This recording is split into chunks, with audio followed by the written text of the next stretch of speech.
এই সফরটি বাংলাদেশের জন্য অত্যন্ত গুরুত্বপূর্ণ ছিল। বাংলাদেশের সঙ্গে মালয়েশিয়া এবং চীনের সম্পর্ক আরও দৃঢ় হয়েছে এবং অত্যন্ত সফলতার সঙ্গে তিনি এই সফরে অনেকগুলো চুক্তি সম্পাদন করেছেন এবং মালয়েশিয়ার এবং একই সঙ্গে গণচীনের সঙ্গে দুই দেশের পারস্পরিক মর্যাদার ভিত্তিতে সম্পর্ক আরও দৃঢ় হয়েছে। মাননীয় স্পিকার, আমি সেই জন্যই এই আজকে আমাদের জনগণের দ্বারা নির্বাচিত দীর্ঘ একটি ফ্যাসিবাদ বিরোধী সংগ্রামের নেতৃত্ব দেওয়ার পরে আমাদের নেতা, যিনি ইতিমধ্যেই একটি জাতীয়ভাবে আন্তর্জাতিকভাবে তিনি নিজের একটা অবস্থান তৈরি করে ফেলেছেন, যেখানে বাংলাদেশের মানুষ তার সম্পর্কে ধারণা সৃষ্টি করেছে যে তিনি অত্যন্ত দৃঢ়তার সঙ্গে জনগণের কল্যাণের জন্য কাজ করছেন এবং পুরনো সমস্ত খারাপ জিনিসগুলোকে বাদ দিয়ে নতুন দৃষ্টান্ত সৃষ্টি করছেন। যেমন মাননীয় স্পিকার, আপনি দেখেছেন যে ইতিপূর্বে যখন প্রধানমন্ত্রীরা বাইরে যেতেন তখন আপনার একটা বিরাট সম্বর্ধনার ব্যবস্থা করা হতো। দেশ থেকে ফিরলেও আবার রাস্তাঘাট বন্ধ করে দিয়ে একটা বড় রকমের সম্বর্ধনা আয়োজন করা হতো, যেটা তিনি নিজেই উদ্যোগ নিয়ে বন্ধ করে দিয়েছেন, আমাদেরকে নির্দেশ দিয়েছেন কোনো রকমের সম্বর্ধনা হবে না। অথচ তার যে সাকসেস, এই সাকসেসগুলো কিন্তু বিরাট। তিনি গণচীনের সঙ্গে 17টি MOU হয়েছে মাননীয় স্পিকার, এবং প্রধানমন্ত্রীর সঙ্গে বাইলেটারাল যে মিটিং হয়েছে সেই মিটিংয়ে এই MOUগুলো সই হয়েছে এবং গণচীনের সব প্রেসিডেন্ট তার সঙ্গে তিনি দীর্ঘক্ষণ তারা আলোচনা করেছেন, সভা করেছেন, বৈঠক করেছেন এবং অত্যন্ত হৃদ্যতার সঙ্গে এই আলোচনাগুলো হয়েছে। বাংলাদেশের সঙ্গে মালয়েশিয়া এবং গণচীনের যে সম্পর্ক, এটা আরও দৃঢ় হয়েছে এবং বাংলাদেশের অর্থনৈতিক উন্নয়নে তারা তাদের ভূমিকা অক্ষুণ্ণ রাখবেন। শুধু নয়, তারা এটাকে আরও বাড়াবেন, সম্প্রসারিত করবেন। আমাদের যে সমস্যাগুলো রয়েছে বিভিন্নভাবে, সেই সব সমস্যাগুলোর সঙ্গে তারা সমস্যার সমাধানের চেষ্টা করবেন। এমনকি রোহিঙ্গা সমস্যার ব্যাপারেও সমাধানের ইঙ্গিত তারা দিয়েছেন এবং সেই ব্যাপারে তারা উদ্যোগ গ্রহণ করবেন বলেও জানিয়েছেন। মাননীয় স্পিকার, আমি সেই জন্য অনুরোধ করছি যে আজকে আমরা আমাদের মাননীয় প্রধানমন্ত্রীর কে ধন্যবাদ জানিয়ে, সংসদ থেকে ধন্যবাদ জানিয়ে এই সংসদ থেকে একটি ধন্যবাদ প্রস্তাব গ্রহণ করা হোক। ধন্যবাদ মাননীয় স্পিকার। প্রস্তাব করছি মাননীয় প্রধানমন্ত্রী জনাব তারেক রহমানের 21 থেকে 26 জুন 2026 তারিখ পর্যন্ত মালয়েশিয়া এবং চীন সফরে অভূতপূর্ব সাফল্যের জন্য এই মহান সংসদ মাননীয় প্রধানমন্ত্রীর সংসদ নেতা জনাব তারেক রহমানকে ধন্যবাদ জানাচ্ছে। ধন্যবাদ মাননীয় স্পিকার। ধন্যবাদ মাননীয় মন্ত্রী। মাননীয় প্রধানমন্ত্রীর সাম্প্রতিককালে মালয়েশিয়া এবং চীন সফর সম্পর্কিত যে প্রস্তাবটি স্থানীয় সরকার মন্ত্রী সংসদে উত্থাপন করেছেন, সেটি সংসদে এই ধন্যবাদ প্রস্তাব হিসাবে সংসদে উত্থাপিত হলো।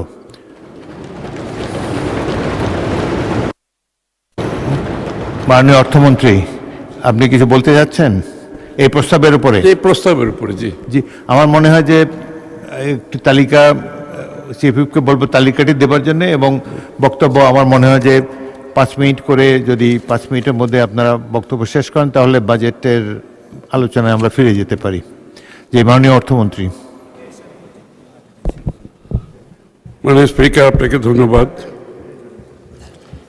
আমি মাননীয় মন্ত্রী মির্জা ফখরুল ইসলাম আলমগীরের সাথে ঐক্যমত প্রকাশ করে প্রথমেই বলতে চাই যে বাংলাদেশের রাজনীতিতে যে কালচারাল একটা পরিবর্তন আনার প্রয়োজন, সেটা আমাদের মাননীয় প্রধানমন্ত্রী শুরু করেছেন। উনি বলেছেন অলরেডি, উনি যাওয়ার সময়ও এয়ারপোর্ট ওই হাজার লোক ওই সম্বর্ধনা বা আসার সময়ও করে নাই। এটা কিন্তু একটা বিরাট কালচারাল চেঞ্জ বাংলাদেশের। And Prime Minister is setting the standard. He is setting the standard. আগামীর বাংলাদেশের রাজনীতি কি হবে। দ্বিতীয় কথা হচ্ছে মাননীয় স্পিকার, ওনার যে ভ্রমণ মালয়েশিয়া এবং চায়নাতে, এই ভ্রমণটার ভিত্তি ছিল আমাদের পররাষ্ট্রনীতির যে ভিত্তি তার উপর করে, যে আমাদের সাথে প্রত্যেকটি দেশের সম্পর্ক হবে on mutual respect, on mutual interest, one of non interference এবং স্ট্র্যাটেজিক অটোনমি, আমাদের নিজস্ব অটোনমির ভিত্তিতে। মাননীয় প্রধানমন্ত্রীর এই ভিজিট সেটা প্রমাণ করেছেন। আমাদের অন্য দেশের সাথে সম্পর্কের যে যে যে বেঞ্চমার্ক, উনি সেটা আবার কনফার্ম করেছেন, যেটা বিএনপির রাজনীতিতে সব সময় ছিল, যেটা শহীদ প্রেসিডেন্ট জিয়া রহমান সাহেব যেটা স্টাবলিশ করেছিলেন, প্রত্যেকটি দেশের সাথে আমাদের সম্পর্ক হবে এই মানদণ্ডের উপর। আমরা কোথাও কম্প্রোমাইজ করব না। আমাদের সাথে প্রত্যেকটি দেশের যে সম্ভাবনা আছে, সেটা অর্থনৈতিক হোক, অন্য কোনো জেটে হোক, সেই সম্ভাবনাকে সম্পূর্ণ কাজে লাগিয়ে আমার ইন্টারেস্টে, আমার দেশের ইন্টারেস্টে, আমার জনগণের ইন্টারেস্টে কাজে লাগানোর জন্য আমরা মাল্টিল্যাটারালিজমের যে ফরেন পলিসি পারসু করেছি বিএনপির রাজনীতি শুরু থেকে এখন পর্যন্ত, উনি সেই ধারা অব্যাহত রেখেছেন। মালয়েশিয়াতে আমাদের শ্রমবাজারের একটা বড় ইন্টারেস্ট রয়েছে, মালয়েশিয়ার সাথে আমাদের এনার্জির একটা বড় ইন্টারেস্ট রয়েছে এবং অন্যান্য ট্রেড ইন্টারেস্ট রয়েছে, ট্রেড অ্যান্ড ইনভেস্টমেন্ট ইন্টারেস্ট রয়েছে। চায়নার সাথে আমাদের এগেইন বিভিন্ন অবকাঠামোগত উন্নয়নের ব্যাপারে, চায়নার সাথে বিশাল ট্রেড আমাদের সাথে, actually they are the largest trade partner of Bangladesh. এবং এইটাকে আরও কীভাবে বাংলাদেশের পক্ষে যে ট্রেড গ্যাপ যেটা আছে চায়নার সাথে, এটা আমরা আরও কীভাবে সেখানে রপ্তানি বাড়াতে পারি, সেই ব্যাপারেও আলোচনা হয়েছে মাননীয় স্পিকার। তো আমি মনে করি এই ভিজিটে উনি যে একটা বেঞ্চমার্ক, যে মানদণ্ড স্থাপন করেছেন, এটা আগামীর বাংলাদেশের রাজনীতিতে শুধু নয়, বিশ্বের সাথে বাংলাদেশের কি সম্পর্ক হবে সেটা নিশ্চিত করেছে। আপনাকে ধন্যবাদ মাননীয় স্পিকার।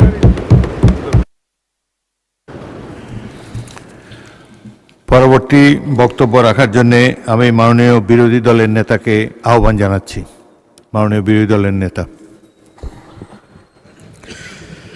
ধন্যবাদ মাননীয় স্পিকার। আমি জনাব মির্জা ফখরুল ইসলাম, মাননীয় মন্ত্রী এবং সংসদ সদস্য যে প্রস্তাব উত্থাপন করেছেন, আমি তাকে সমর্থন করছি। এই দেশ আমাদের সবার, আমরা সকলেই স্বাধীন পররাষ্ট্রনীতির কথা বলে থাকি। আমরা সত্যিকার অর্থেই একটা স্বাধীন পররাষ্ট্রনীতি দেখতে চাই, বাস্তবায়ন করতে চাই। এই ক্ষেত্রে বিরোধী দল হিসাবে আমাদের যেটুকু করণীয়, আমরা সরকারকে আশ্বস্ত করছি যে আমরা সকল সহযোগিতাই করব। সব কিছুর উপরে আমাদের প্রিয় দেশ, যে দুটি দেশ সফরের মধ্য দিয়ে তার সরকারি সফর শুরু হলো, দুটি দেশই আমাদের দীর্ঘদিনের বন্ধু এবং তারা পরীক্ষিত বন্ধু। তবে এটি ঠিক যে বাংলাদেশ একটা ইম্পোর্ট বেসড কান্ট্রি।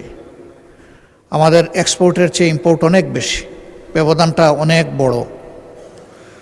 আমাদের এক্সপোর্টের মূল দুইটা খাত, একটা হচ্ছে রফতানি, আমরা যেটা আরএমজিতে করে থাকি, আর একটা আমাদের ম্যান পাওয়ার, আমি রপ্তানি বলি না, তাদেরকে আমরা পাঠিয়ে থাকি। এটাকে ডাইভার্সিফাই করার যথেষ্ট সুযোগ আমাদের রয়েছে। তার জন্য দরকার শর্ট, মধ্য এবং দীর্ঘমেয়াদী প্ল্যান।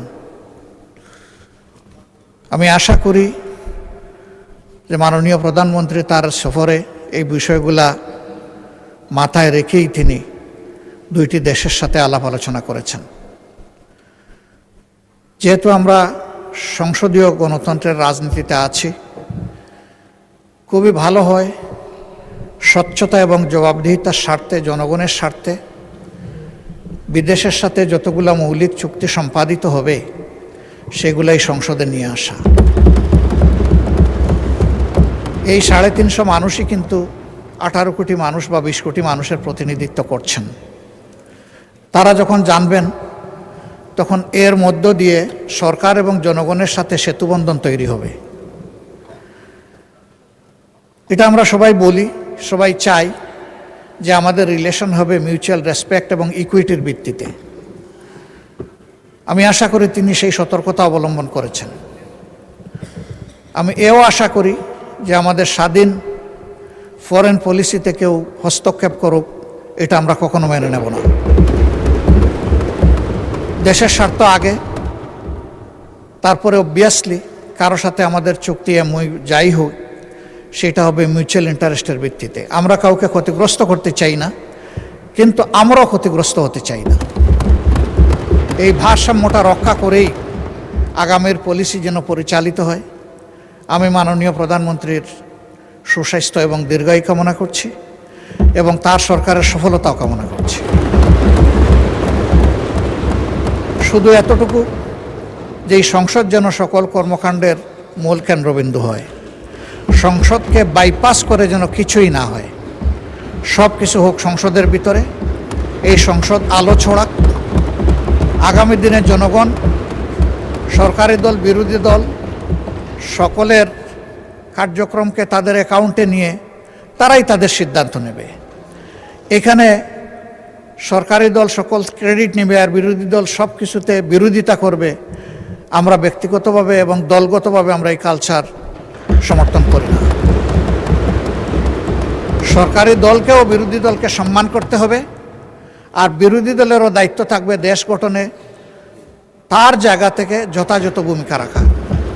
সবাইকে ধন্যবাদ। আমি এই প্রস্তাবকে আবারও সমর্থন দিয়ে আপাতত কথা শেষ করলাম। আল্লাহ হাফিজ। আসসালামু আলাইকুম রহমতুল্লাহ।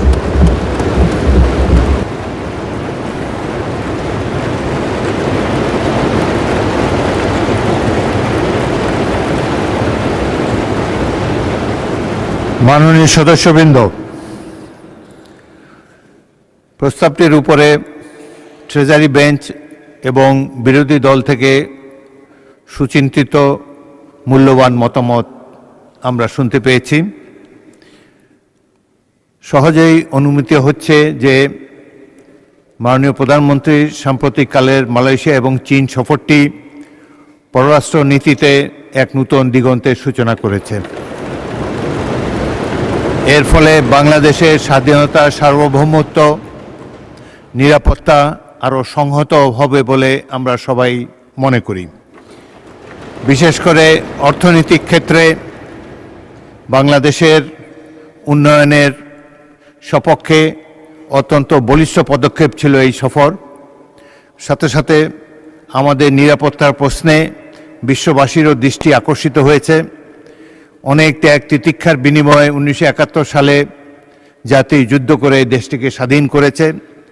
তারপর অনেক কঠিন সময় আমাদেরকে পার করতে হয়েছে।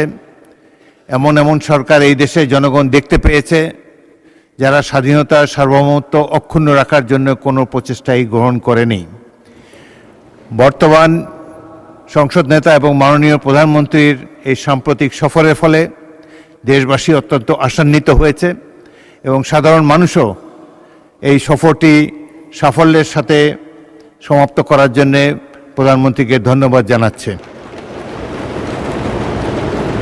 আমি এখন মাননীয় স্থানীয় সরকার, পল্লী উন্নয়ন ও সমবায় মন্ত্রী মির্জা ফখরুল ইসলাম কর্তৃক উত্থাপিত এই প্রস্তাবটি ভোটে দিচ্ছি।